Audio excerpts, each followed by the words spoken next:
corações, possa nos envolver e amparar em mais esse momento de estudos e de trabalho nesta casa de caridade, envolvendo a cada um de nós através desses espíritos bondosos e abnegados, para que possamos todos juntos, estudando, facilitar a nossa caminhada na direção do infinito bem. Que a paz de Jesus nos envolva e ampare agora e sempre, graças a Deus. Meus irmãos, nos coube comentar hoje o capítulo 26 do Evangelho segundo o Espiritismo, que é intitulado Dai gratuitamente o que gratuitamente recebestes, né?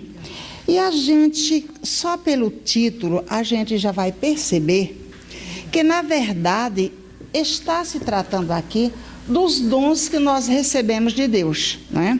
Daqueles que nós estamos, nos aquinhoados deles, estamos nesta vida fazendo o possível para transformá-los cada vez em mais trabalho no bem, né? Para naturalmente também crescermos na direção desse mesmo bem, né?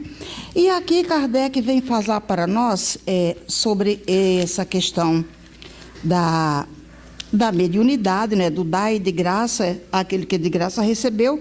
Primeiro ele fala sobre o dom de curar. Na verdade, quando nós estamos falando sobre cura, nós estamos falando sobre curas espirituais, né? Por quê? Porque, na verdade, a gente vai doar o fluido através, digamos, do passe, né? E a gente está fazendo essa troca ou essa doação, porque às vezes é troca, né? Através dos nossos perispíritos. Na verdade, quem faz esse intercâmbio entre nós encarnados, o outro encarnado, são os nossos perispíritos e, naturalmente, quando nós temos a intenção boa, que é chamada de a mediunidade de Jesus, ou com Jesus, né?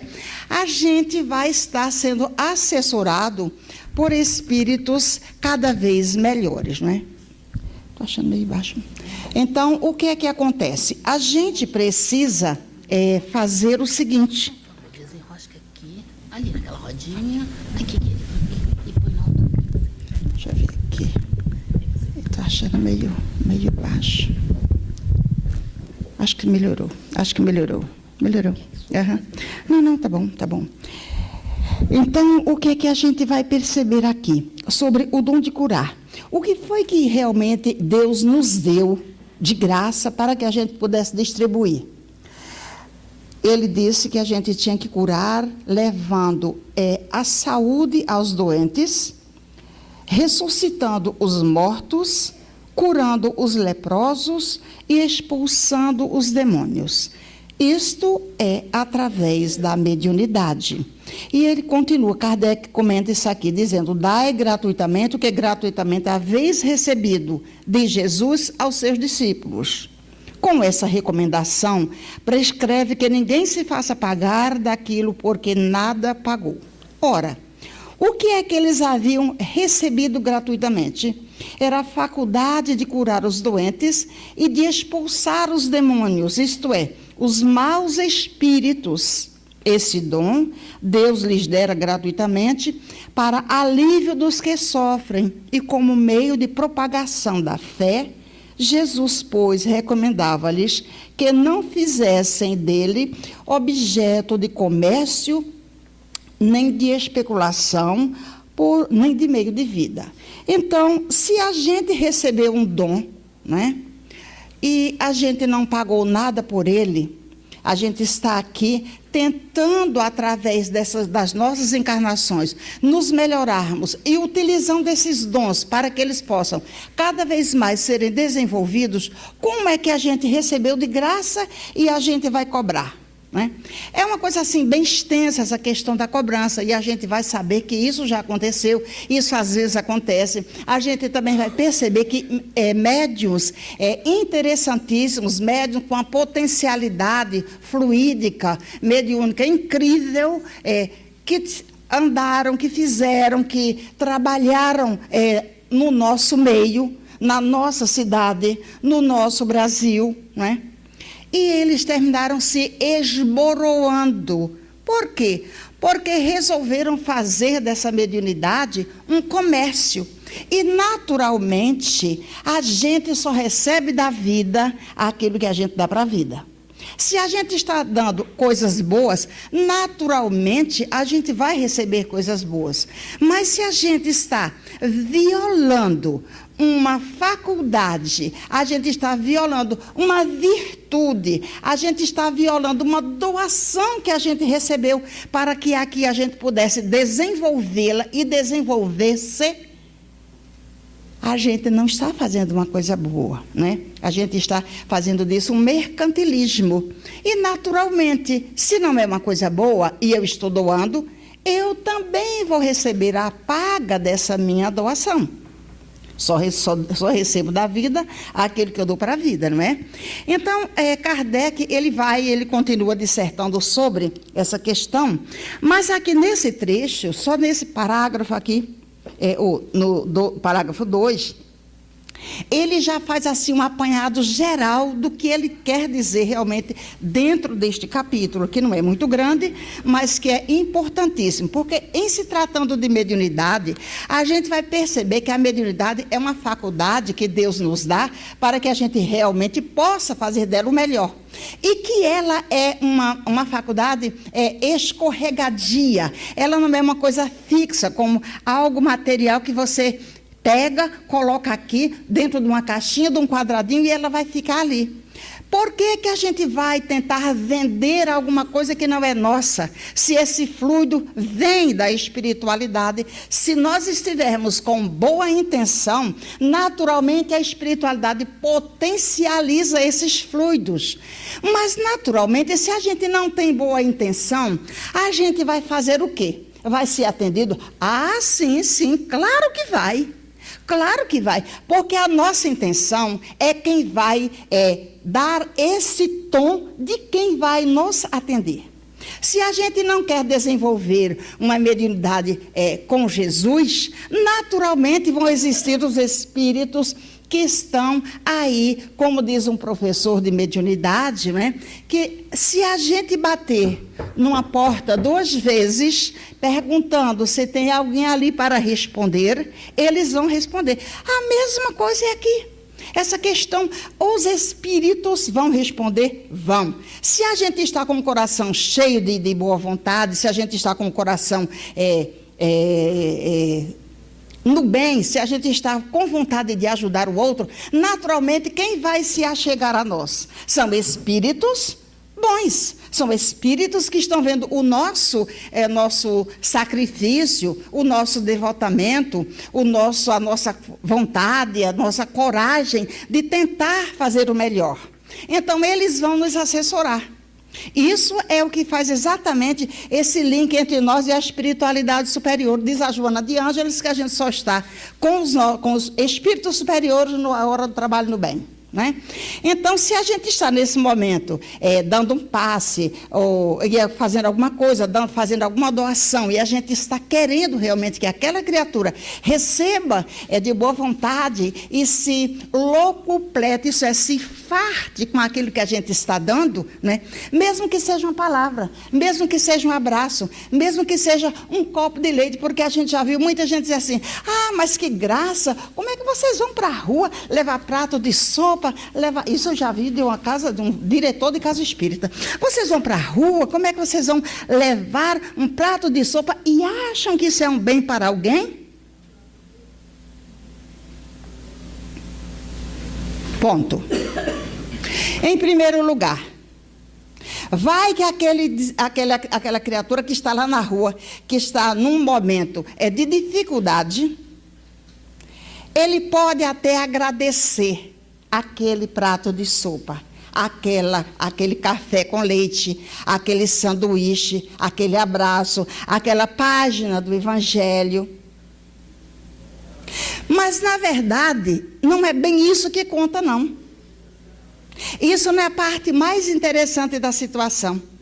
Na verdade, quando nós estamos indo ao encontro dos nossos irmãos, que estão a gente diz, menos afortunados que nós, porque muitas vezes naquele meio tem muitos espíritos que pediram para estar ali, para ajudar aquela população de rua. Nós estamos fazendo o exercício da abnegação. Nós estamos fazendo o exercício da caridade pura.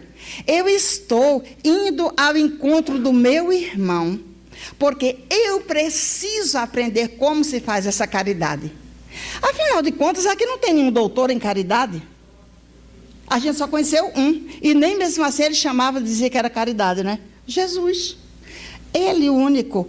Todos nós somos aprendizes. Esse livro aqui, o Evangelho segundo o Espiritismo, é um livro para aprender, para que a gente estude e aprenda a amar.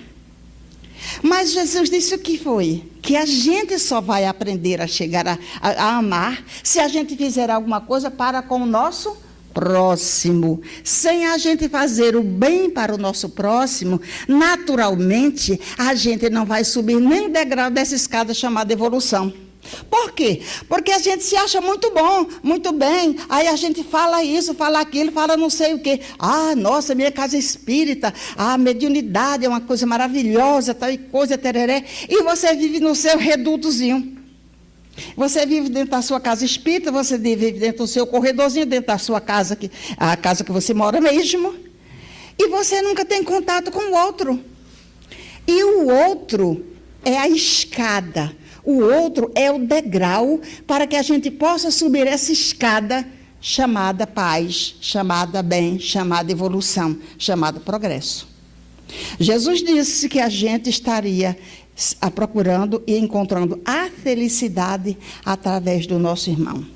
Então, é para isso que a gente estuda, é para isso que a gente está aqui, é para isso que Kardec, tão amorosamente, deixou tantos livros codificados para nós. Não é que, mas o Espiritismo, o todo, desde que o mundo é mundo, que os espíritos existem, que existem homens, existem espíritos, existe essa troca, só que não com o nome de espiritismo. Existem espíritos bons, existem espíritos não bons. Quem são os espíritos? Nós, desencarnados, sem esse corpinho, com todas as nossas possibilidades morais e intelectuais. Se eu estou aqui e estou falando alguma coisa para vocês e não é nada daquilo que eu faço, pode ser que eu ainda adquira alguma coisa de um tantinho assim de bom se alguém agradecer a Deus por mim. Sabia disso? Porque a nossa vida é uma troca constante. Os nossos pensamentos, eles se entremealham, se a gente pode chamar, inventar essa palavra agora, né? Eles se entrelaçam, eles se juntam, eles se espalham, mas a gente está vivendo uma vibe, isso é no mesmo tempo, no mesmo espaço, onde a gente tem que começar a entender que eu, psiquicamente, preciso aquietar o meu coração, perceber as energias que eu estou doando, mas também perceber aquelas que eu estou recebendo, porque a vida é uma troca constante. Estava lendo aquela página ali do Emmanuel, onde fala que a gente precisa aquietar os nossos corações, aquietar as nossas críticas, né? Aquietar, acabar com o azedume, né? Se deixar lavar, né? Dessas coisas que ainda nos prendem ao pó da terra, que ainda deixa a gente tão colado ao chão, o chão mesmo. Né? Porque, na verdade, ser espírito superior é ter leveza perispiritual, não é? E a gente ainda está muito chumbado ao pó da terra. Por quê? Por conta daquelas coisas que Emmanuel disse. O que adianta você ficar tão azedo, tão reclamão, tão cheio de si, por conta das coisas que os outros estão fazendo? Cuide de si, porque você só vai responder por você mesmo. E os outros, vamos orar por eles. Vamos orar por eles, porque essa é a nossa função. Já perceberam isso? Quando a gente ouve, quando a gente vê as notícias, né? Através da internet, através da televisão, através dos jornais, né? Quanta coisa boa vocês leem no dia nesses jornais? Ou escutam? Quanta coisa boa? Escutam? Leem? Então, esse já é um momento, isso já é um motivo também, para a gente começar a diminuir o som desses canais. Porque enquanto espíritos encarnados, trabalhando pelo nosso progresso e sabendo que ele é constante e infinito, nós não podemos dizer que o mundo hoje está muito pior do que antes. Todos, se você for para a história geral, você vai perceber que todas as conquistas foram feitas com muito sangue, com muita luta, com muita guerra. Gente, será que isso é verdade? Ela está dizendo a verdade? Mas sabe por que a gente hoje acha que tudo está muito pior? Por conta da televisão, por conta da internet, por conta dessa mídia que faz com que a gente esteja sabendo o que está acontecendo na China, quando antigamente a gente não estava nem aí. Então, é esse feedback, é esse bate-ponto através da mídia que a gente acha que está tudo muito pior hoje. Não está muito pior. E a gente, enquanto espírita, tem que ter certeza de que cada dia que passa na nossa vida, as lições que estão acontecendo, que a gente está vendo, que a gente está sentindo, elas são nada mais, nada menos do que patamares para que a gente possa entender, orar e evoluir. Porque se não for assim, Deus vamos repensar Deus, né? Vamos repensar Deus. Se Ele está lá, Ele é bom, Ele é misericordioso, Ele é justo, como é que Ele vai nos dar cada dia um dia pior? É claro que a gente, por nossa conta, também coloca um veneninho na nossa vida, como está aquela segunda lição ali do Emmanuel. A gente mistura um monte de coisinhas, né? E acha que Deus é quem tem a culpa. Ora, como é que eu coloco veneno no meu copo para que eu possa beber? Eu vou achar que aquele senhor que entrou agora é que vai morrer com eles. Eu me enveneno todo dia com pensamentos negativos. Eu me enveneno todo dia querendo pagar alguma coisa que não tem preço. E o outro aqui vai se dar mal? Não tem lógica. Como diz Kardec e Erasto, razão e lógica. A vida, ela corre nesse binômio. Onde você sair da razão e da lógica, pode ter certeza que alguma coisa não está legal aí. Sai de junto, porque alguma coisa vai estourar. Então, olha, os espíritos, quando Kardec codificou a doutrina espírita, que ela disse, olha, isso aqui não é algo terminado. Outros virão para que possa complementá-la. Ele foi corajoso pra caramba, despretensioso, simplório até. Outro, no lugar dele, não sei, talvez dissesse coisa contrária, ou nem chegasse lá para codificar a doutrina espírita, né? Claro que ele se fez justo nessa medida, e a gente vai perceber que ele era uma pessoa despretensiosa. Ele não tinha o preconceito de dizer que eu faço melhor, que quem está na América faz pior, que quem está... Cada um fez a sua melhor parte. Se não fez a melhor parte, ela não entrou na computação aqui do Evangelho. Mas a gente tem que perceber o seguinte, se a gente está aqui, de posse desse conhecimento, não é para que a gente possa jogá-lo fora.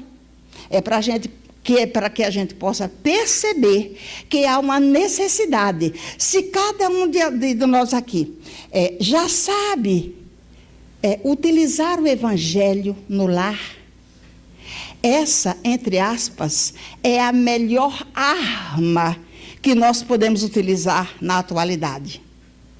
Por quê? Porque de armas de fogo, armas brancas, arma isso, arma aquilo, nós já temos aos montes. Haja bem visto os nossos pensamentos, que a gente tem que estar o tempo todo cortando, porque são armas também se a gente deixar. Então, a gente tem que perceber que a nossa função é outra.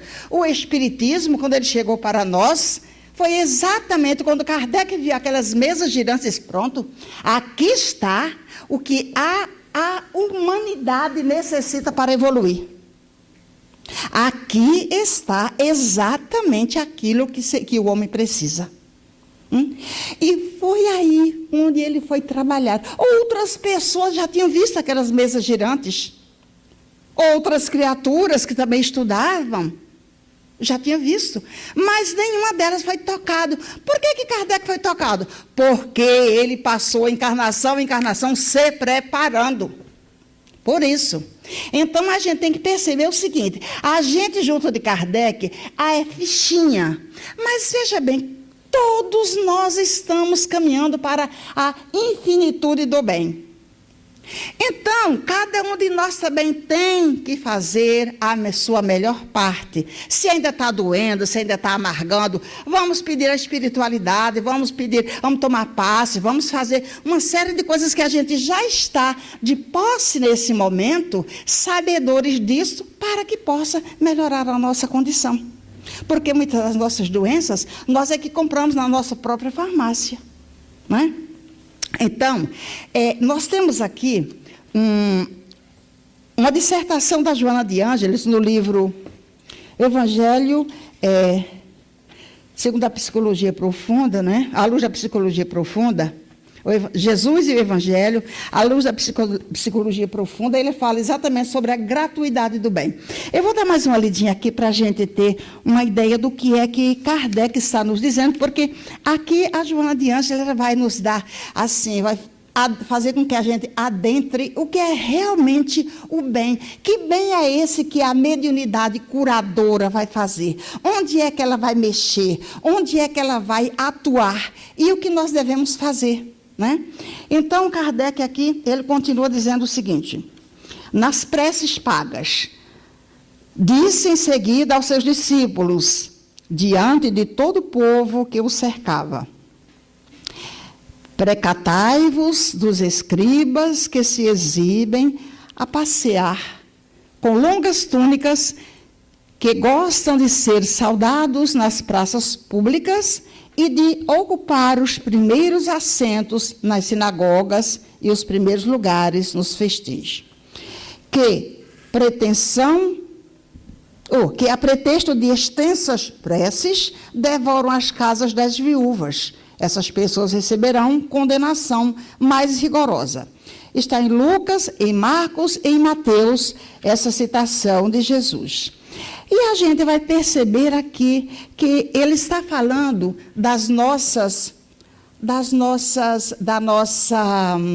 do nosso interesse pessoal. É o interesse pessoal quem vai permear essa situação aí.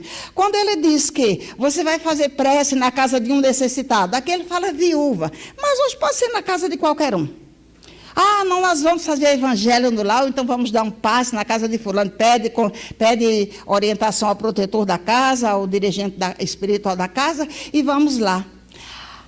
Aí, eu me lembro muito bem, quando a gente começou a fazer esse tipo de trabalho, tinha uma ordem expressa. Eu digo ordem, não era bem assim não, né? Olhe, no máximo, um copo d'água. É o que você vai aceitar. Você não vai lá para fazer banquete, para comer bolo, você não vai lá para levar presentinho, nem trazer presentinho. Você vai dar alguma coisa que você recebeu de graça. Então, isso já está, digamos, se coadunando exatamente com essa prática. Não comercialize, não troque, porque, na verdade, nós somos ainda muito vulneráveis. Às vezes, a gente se encanta com uma coisa ou com outra, e quando a gente menos espera, a gente está envolvido. Por quê? Por a falta de atenção que nós temos em nós mesmos, nos nossos pensamentos, nessa questão que está lá embaixo, lá, a gente nem sabe o que tem, o interesse pessoal. Mas a espiritualidade superior sabe disso e a inferior, muito bem. Não é? Eles são, assim, instrutores, né, para nos tirar do caminho reto. Se a gente não prestar atenção, a gente vai cair que nem um patinho. Desculpa a expressão, mas é bem assim, né? Então, a gente vai perceber que, ao tempo de Jesus, ele precisou expulsar os vendedores do templo. Mas, gente, mas diz que Jesus pegou um chicote e bateu nos homens, não é isso. Mas acontece que naquele templo, o que é que tinha lá? Os animais menores que eram rolinhas, pombos, né? Mas tinham bodes, tinham ovelhas, tinha boi. Como é que Jesus iria tanger um boi que estava lá dentro daquele templo? E outra coisa, o templo não é do tamanho dessa sala, não. O templo era do tamanho de 10 maracanãs. Vocês imaginem aquilo transformado num grande camelódromo. Ah, Jesus, mas ele expulsou os vendilhões do templo. Tinha ladrões lá, tinha os mercadores, tinha os cambistas. O que é isso? A gente diz assim, gente, será que eu estou na Bolsa de Valores? Ou será que essas pessoas inventaram isso? Diz um estudioso que se a gente voltar e fizer um passeio através da historiografia, a gente vai perceber exatamente naquele momento como é que as pessoas agiam. E, na verdade, existiam aquelas festas, né, onde eles tinham que fazer os sacrifícios, né, agradecendo a Deus, né, tinha que fazer aqueles sacrifícios. Quem era pobre, eles vinham de muito longe, eles iam comprar um pombo. Quando chegava lá, sabe o que é que eles diziam? Os vendilhões. Não, olha, eles levavam o pombo. Não, esse seu pombo está com defeito. Esse seu pombo não presta, sua cabra não presta, esse seu boi não presta. Não, você tem que comprar um aqui que tem que ser assim, assim, assim, assim. Então, aí já começou a estabelecer uma coisa negativa, não é? Então, quando ele ia pagar, o câmbio, a moeda dele, que era diferente da moeda daquele momento, daquele local, ele dizia, olha, aqui, se você pagasse a semana passada, R$1 seu seria igual a $1, digamos assim, né? Mas hoje, como é dia de festa e nós estamos assim com uma demanda muito grande de vendas, o seu real aqui só vai valer 10 centavos. Entendeu? Então, era isso que funcionava ali, que a gente não volta na história e a gente não consegue compreender quando a gente lê esse dito bíblico aqui no Evangelho ou na Bíblia, não é? Mas é assim. Então, quando Jesus resolveu chegar ali e virar a mesa daqueles cambistas, é porque eles estavam realmente falsificando tudo o que se tinha feito até naquele momento. Eles estavam lesando a boa-fé e o bolso daquelas criaturas que estavam ali, porque na época era normal você fazer sacrifícios, né, para agradar a Deus, né? Então, mas eles utilizavam. Então, você veja bem, se a gente voltou lá atrás agora para falar sobre essas coisas falsas, sobre esses câmbios errados, a gente tem que perceber o seguinte: desde que existem homens, né, que existem homens bons e homens maus.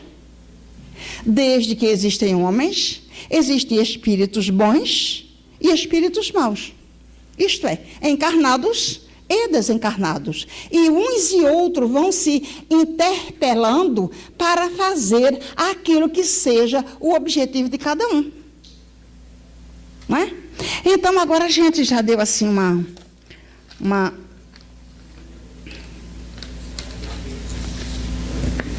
já fiz uma fala aqui sobre Kardec. A gente vai agora entrar com Joana de Ângeles. Ela nos fala. Você tem alguma coisa contra?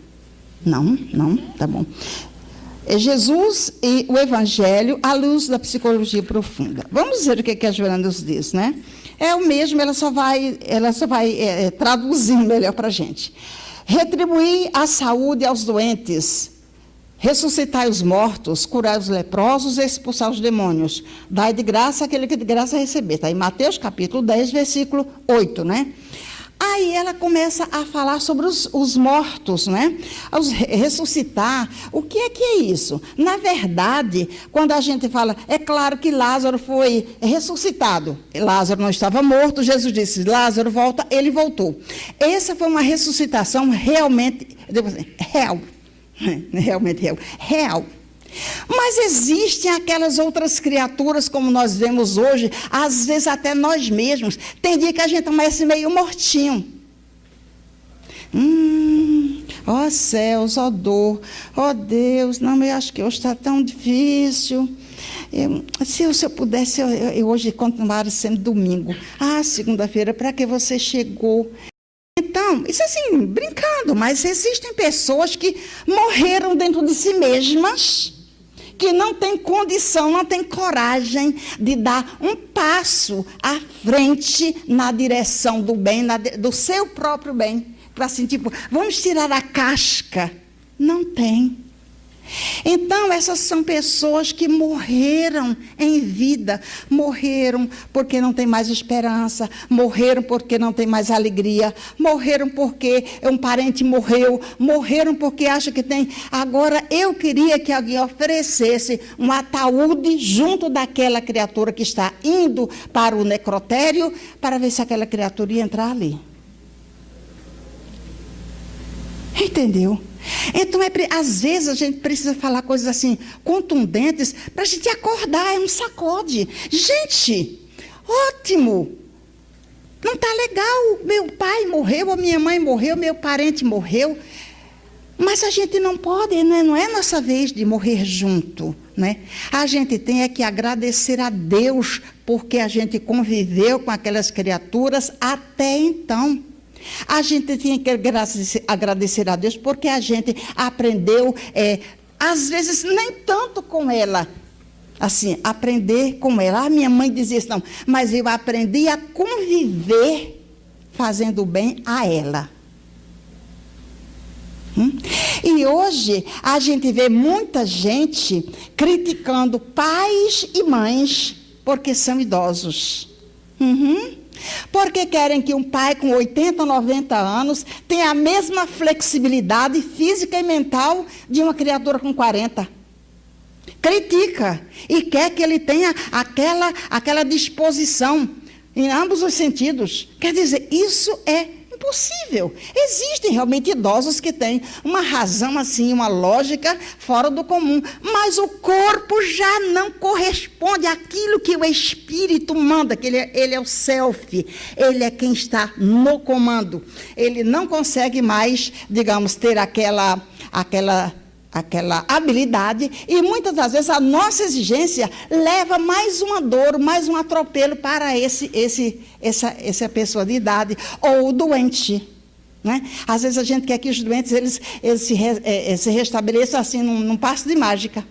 Então vamos ler aqui para a gente ficar mais tranquilo, a gente ver como é que essa coisa funciona, né? Em análise, pela psicologia profunda, o texto de Jesus impõe reflexões graves, convidando o servidor do bem à ação sem descanso, olha aí, após a decodificação do seu enunciado. Para que a saúde seja restituída aos enfermos, torna-se-lhes necessária a radical transformação moral. E o que é que a gente faz? A gente acha que aquele passezinho que a gente tomou lá, tá tudo bem, tá ótimo, maravilhoso. Olha, me senti tão aliviada. Mas é preciso que além da doação fluídica, além do trabalho que a espiritualidade está fazendo junto àquele nosso irmão, além da potencialidade que ele está dando aos fluidos daquele médium, né? É preciso que o doente precise também procurar novo jeito de caminhar, né? E a gente, quando fala isso, a gente fala sobre as pessoas que nos procuram na casa espírita, que estão com depressões graves, que são depressões, síndrome do pânico, que são as doenças da alma mais frequentes atualmente, né? E a gente percebe, a gente sabe que essas pessoas, elas são desprovidas dessa energia, desse fulcro de energia que nos arrebata, que faz com que a gente caminhe na direção de nós mesmos para vencer essa barreira, né? E às vezes as pessoas não têm essa coragem, estão necessitando de realmente fluido magnético doado por um médium, fluido magnético potencializado, fluido curador potencializado pela espiritualidade, para que a gente possa sair dessa mesmice, né? Então, é preciso que a gente queira fazer isso, mas mesmo assim, a gente querendo, não consegue. Então, a gente tem que ter um olho clínico para saber que cada caso é um caso, né? E a gente cale em nós as críticas que nós costumamos fazer, né? Joana continua dizendo o seguinte: para que a saúde seja restituída aos enfermos, torna-se-lhes necessária a radical transformação moral. Essa radical aí essa radical é meio complicada ainda para nós, mas é preciso que a gente tenha boa vontade e invista nisso, né? Porquanto do espírito procedem todas as manifestações orgânicas, emocionais e psíquicas. Isso é, eu estou no comando de mim mesma, fisicamente, psiquicamente e emocionalmente. Mas se eu estou meio desgarrada da vida, eu preciso de um apoio, não é? Então, vamos ver o que é que ela continua dizendo. Aquele que empreende a tarefa de ajudar no processo da saúde, trabalha os painéis do espírito, auxiliando-o a recuperar o equilíbrio interno e o refazimento da conduta, mediante cujos comportamentos adquire harmonia perante as leis soberanas da vida. Por isso, Jesus se refere à possibilidade de ressuscitar os mortos, despertando todos aqueles que se cadaverizam no erro, né? Havendo perdido contato com a existência, por estarem mergulhados nas sombras da ignorância e da criminalidade, onde exaurem as forças vitais e entram em decomposição moral. Olha que coisa grave, não é? Por outro lado, o que ela nos diz? Pode-se entender também aqueles que foram vítimas da morte aparente. Quer dizer, essa questão da morte pode ser aquela morte que nós morremos por conta dos nossos próprios erros, ou pode ser uma vítima da morte aparente, como a letargia, a catalepsia, né? Nós temos também, hoje, a gente pode colocar nesse patamar aqui também, a anestesia geral, não é? A anestesia geral nada mais é do que um afastamento do espírito de nós mesmos. A gente fica numa vida vegetativa, não é? Então, só que ali é uma coisa dirigida, não é? A morte real ocorre quando o tronco encefálico deixa de funcionar, dando início à desencarnação, cujo processo pode prolongar-se por tempo que corresponda ao estado evolutivo e de apego ou não do espírito ao corpo. Olha que isso como influencia, né? A minha evolução vai facilitar o meu desprendimento. Então, falando nisso, a gente vai ver que espíritos como Alta de Souza, ela fez o seu próprio desligamento. Lembra no André Luiz que ele diz assim, porque tinha aquela luz violácea, né, que tinha que ser destroncada, né, para que o espírito saísse e o perispírito ficasse, digamos, flutuando sobre o corpo físico, né? Ainda recebendo, ainda se desligando daqueles pontos que estavam ali ainda agarrados, digamos assim, né? Mas ficava sobre o corpo físico. Então, existem alguns espíritos, assim, pela sua moralidade, que fizeram esse desligamento. Um deles que a gente conhece é o Bezerra, Alta de Souza, o José Herculano Pires, né? José Herculano Pires estava numa reunião, que ele fazia uma reunião de evangelho no lar, e se sentiu mal, mas não quis dizer nada. Aí falou assim para a esposa que ele estava indo no hospital, não sei onde, e que daqui a pouco voltava, mas que ela não deixasse de continuar o evangelho no lar, né? E ele foi ao hospital, desencarnou, e daí ele voltou, aí daí uma hora, e deu uma comunicação já lá nessa garagem onde estava acontecendo o evangelho no lar. Então, esse é um espírito, né, que já tinha um conhecimento dessa história, tinha boa vontade e tinha técnica. Então, eles mesmos fazem esse desligamento. Mas nós temos espíritos que passam meses, semanas, meses, até anos, né, colados, né? Principalmente aqueles que têm muita vinculação, né, com as posses materiais, né? O interesse pessoal, né? Então, vamos ver o que ela nos diz mais. É muita coisa aqui, mas a gente vai resumindo. Ocorrendo esse fenômeno biológico da morte, nada mais é possível retorno àquele corpo carnal, porquanto violentaria as próprias leis que regem a vida nas suas mais variadas expressões.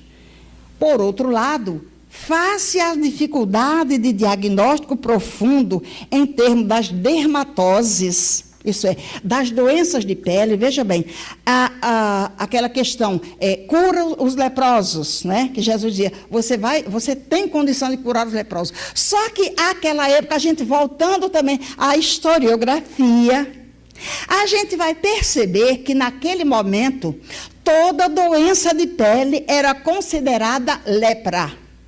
Por quê? Porque não se tinham os diagnósticos que facilitam esse exame que nós temos hoje, né? Não tinha, eles não sabiam aqueles sinais patognomônicos da lepra. Cada doença em nosso corpo, ela mostra um sinal que é chamado de sinal patognomônico. Cada especialista vai ver na sua área de atuação quais são os sinais patognomônicos de tal ou tal doença. Por exemplo, eu, como sou cirurgiã dentista, a boca, ela mostra um bocado de sinais de doenças sistêmicas. Por exemplo, o HIV a gente facilmente detecta através de determinados sinais e a gente simplesmente vai solicitar os exames para comprovar. Entendeu? Então, naquele momento, não existiam esses exames. Então, aquela pessoa que não era nem clínica, né, tinha aquele olho clínico, olhava, via uma coisa ou outra, via que uma coisa era diferente da outra, né, mas não tinha muita ideia. Então, era tudo considerado lepra. E era todo mundo junto, né? Todo mundo ia para o leprosário, né? Então, quem não era, ficava. Não é? Então, veja bem, por outro lado, em torno das dermatoses, muito comuns em todas as épocas, muitas delas foram sempre confundidas com hanseníase, cuja recuperação exige todo um processo de reorganização celular e eliminação do bacilo que produz aquela degenerescência.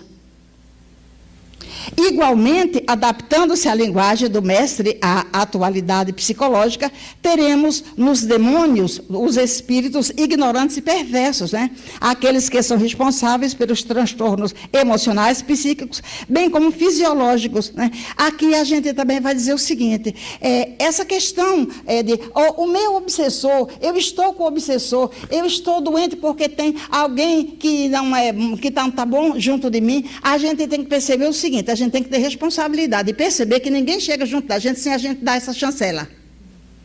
Todos nós damos essa chancela. Aquele obsessor miserável. Não, ele é o nosso professor de evolução. Entendeu? Por quê? Porque a gente chamou, a gente abriu bem a guarda, deu guarita que ele chegasse, agora a gente vai ter que aprender com ele. Tem também... Falamos de pessoas mergulhadas em sombra densa, fazia-se necessária a utilização de linguagem correspondente ao entendimento, através do qual permanecessem as lições inconfundíveis do psicoterapeuta, por excelência, quer dizer, Jesus, né, vencendo os tempos e sendo atuais em todas as diferentes épocas do pensamento, né? A gente vai perceber aqui que as lições de Jesus, elas são atemporais, né? A gente diz que vai voltar lá na historiografia, porque a gente tem que realmente estudar a história, como é que aquilo se processou. Mas as lições de Jesus, aquilo que ele disse lá, é hoje. A gente só vai fazendo as nossas interpretações de conformidade, às vezes até com as nossas dores, né? As nossas necessidades. A gente já poderia estar um pouquinho melhor, mas ainda está, a gente está estudando já, né? Então, olhe, não obstante para que todos esses processos de recuperação se fizessem factíveis, uma condição tornava-se necessária, era dar de graça o que de graça recebeu. Né? Mas a gente ainda tem aquela questão lá embaixo, aquele rodapé do interesse pessoal, então isso complica. Dessa forma, a faculdade espiritual encarregada de produzir resultados saudáveis obedece a quê? A ética da dignidade, que confere a energia curadora, as ondas benéficas que podem proporcionar o retorno do bem-estar, do equilíbrio, do refazimento. Quanto tempo eu tenho? 10? 8? Tá. Então, médiuns são todas as criaturas que sentem num grau maior ou menor a espiritualidade. Kardec já disse isso de muito tempo, né? Então, ele está aqui apenas entre encarnados e desencarnados, né?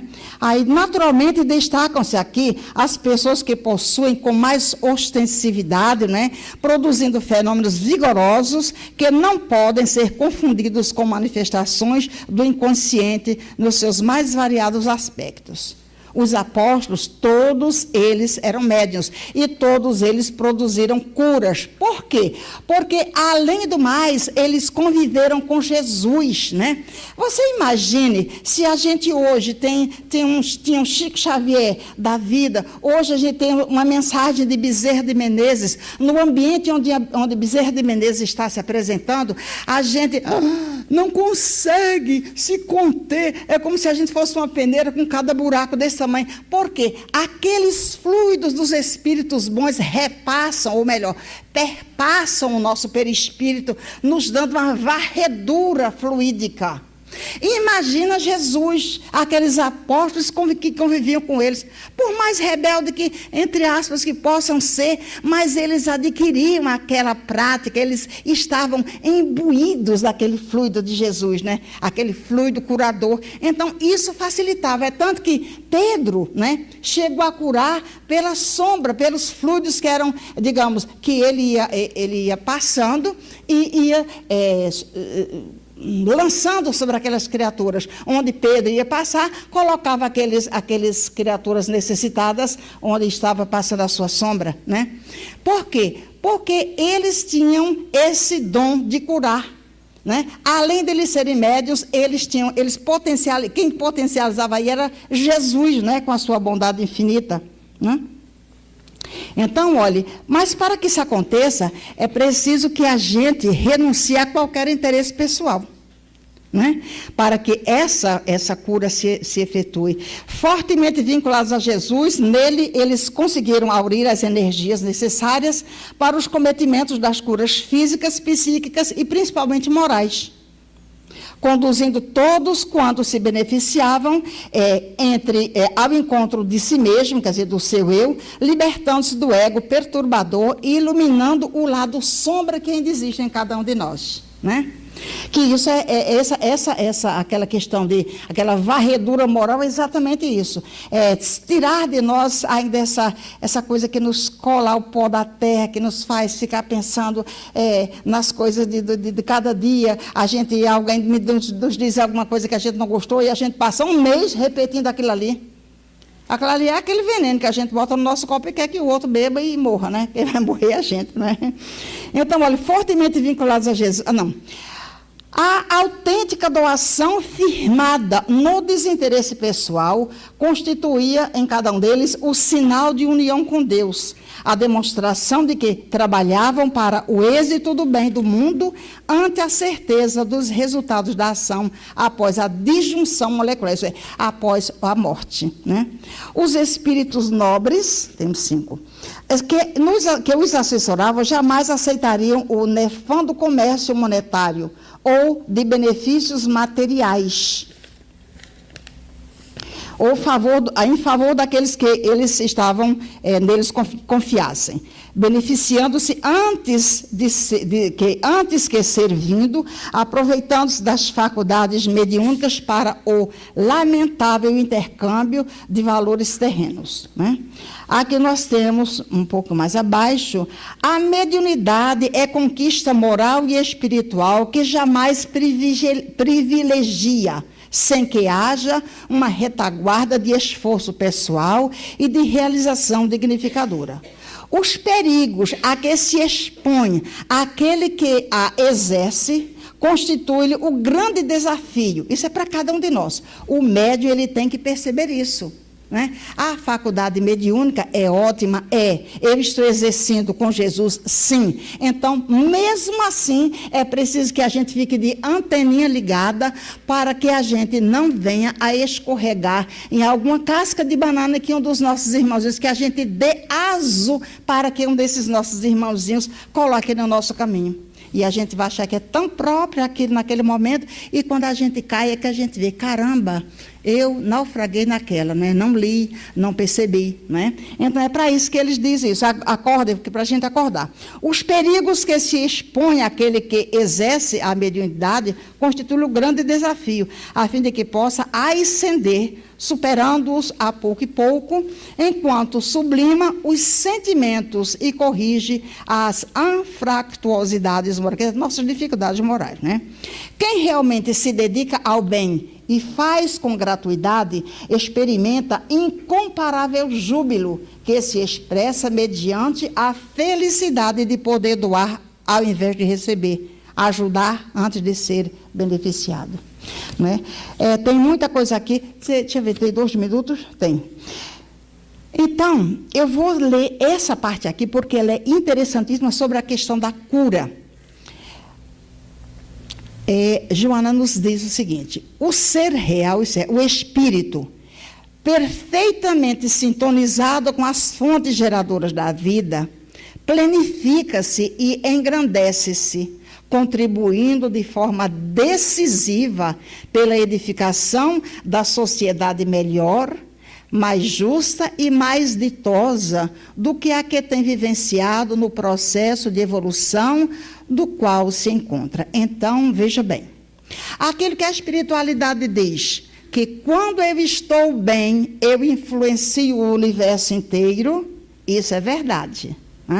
Ele diz aqui que o ser, o espírito, estando equilibrado, ele vai contribuir para uma sociedade melhor, edificação de uma sociedade melhor, mais justa e mais ditosa. Somos cada um de nós, né? Aí continua, harmonizado com o bem, as forças morais dos médiuns geram energia curadora que altera a mitose celular. Isso é, altera a divisão celular. Por que isso? Por que ele falou aqui mitose? Porque, normalmente, as doenças inflamatórias, infecciosas e cancerígenas, elas são fruto de modificação rápida celular. Então, ele está dizendo aqui que o médium, que ele tem amor no coração, ele vai agir no fulcro do perispírito de cada paciente. O fulcro irradiador de cada perispírito são os centros de força. Então, o médium ele vai irradiar ali e vai dar cabo, entre aspas, daquela mitose, quer dizer, daquela divisão celular sucessiva que pode impedir que uma doença se instale. Então, o passe de cura, ele serve para isso. Quando nós estamos dando passe, a gente tem que perceber que eu estou aqui estendendo as mãos. O meu fluido está sendo repassado através do meu perispírito para chegar ao perispírito do outro. Mas aqui tem os espíritos que estão potencializando para que aquele fluido chegue exatamente no local que ela, ou ele, ou o outro necessite, naquele fulcro que esteja desarranjado. Então, é assim que funciona. Pelo menos eu consegui chegar até aqui, tá bom? Que Jesus nos envolva e ampare.